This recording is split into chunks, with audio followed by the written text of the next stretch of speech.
бақытыңның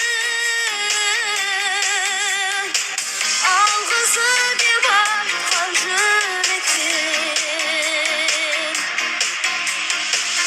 Есімде гүл ұсынған, көкке қиял ұшырған, құпиямды жасырған кезде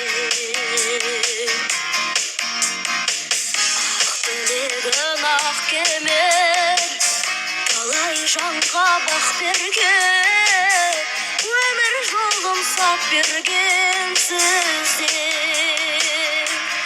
Бас иемін